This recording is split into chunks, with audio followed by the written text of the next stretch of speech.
Germany legalizes the recreational use of marijuana nationwide, so I guess we're gonna go ahead and believe in the weed.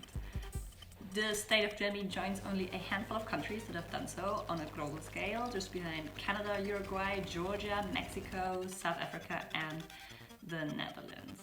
While the state of Germany reserves the right to change the law legalizing the recreational use of marijuana again in 4 years to reassess the public consequences. So it seems like you don't have to write any policy or law into stone. Germany, you're flattering me with your smart ideas.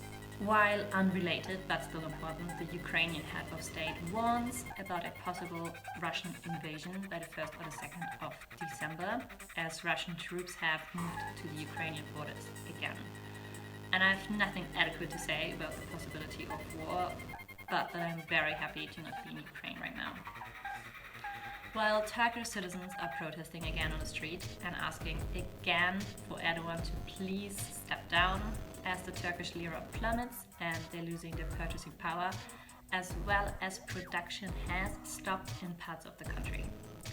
It seems that we have quite a few male head of states that are living out a possibly drug-induced psychosis, and we don't know what to do about it.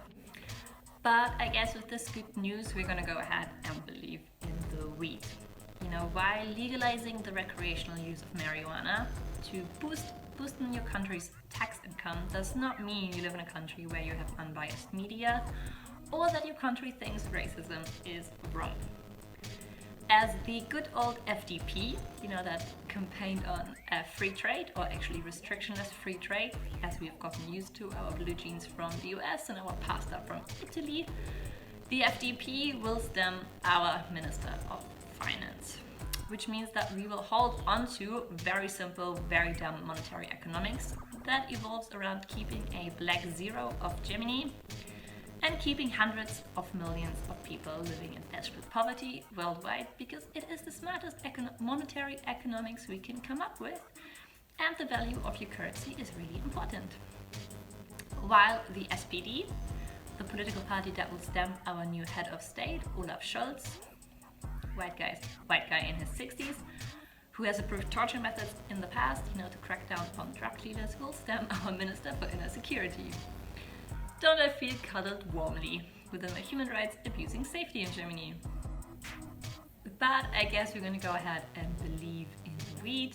You know, it won't free Kashmir in the next 4 years, but maybe in the next 8. You know, it won't free North Korea in the next 8, but maybe 15 years or 10. I mean, praying to God, I don't believe it.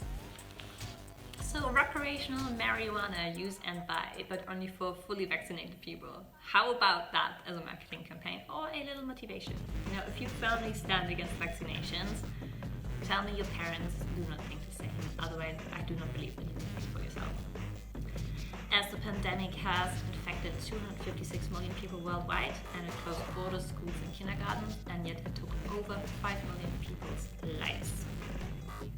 As we are potentially running into another lockdown in Germany, and currently 2G plus rules apply, which means you need to be vaccinated, fully recovered and tested within the last 24 hours if you want to participate in social life in closed venues. While none of the people forming a new German government campaign on releasing the IP rights for the vaccinations, which means that none of the people forming the new German government is truly concerned about overcoming this global pandemic, because none of the people forming the new German government are fighting for the poorer half of the world to be vaccinated, which means the pandemic will return and return. Which also means we have another lazy, prolific government at top that lies to their constituents with a fake worry. Legalizing the recreational use of marijuana will make this state of Germany an annual additional income of about around 4.7 billion euros. Now, which also includes the tens of thousands of euros the state will save in police and law enforcement, as well as thousands of people's records will be deleted and thousands of people will be set free from prison. But nah, Scholz, you ain't driving a climate neutral economy with Germany. We are still not advocating for world peace.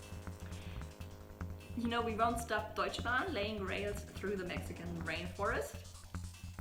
Hey, And the Greens with, a woman atop, yes, queen, who keeps repeating during every single press conference that I don't know what the other political parties think, but we are not so lightly responsible for saving the climate.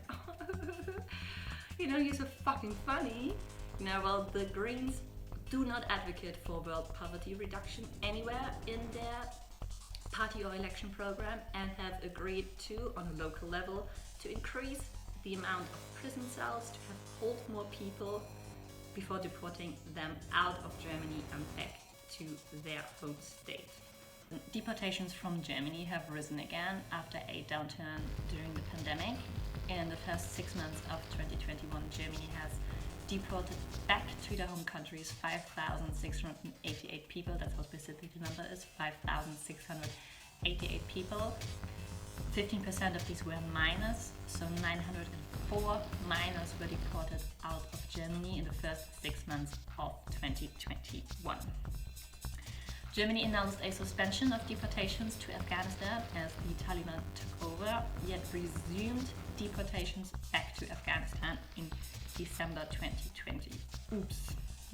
Don't we have any human rights law breaking here? When we deport minors back to war-torn countries, don't we have any law breaking here?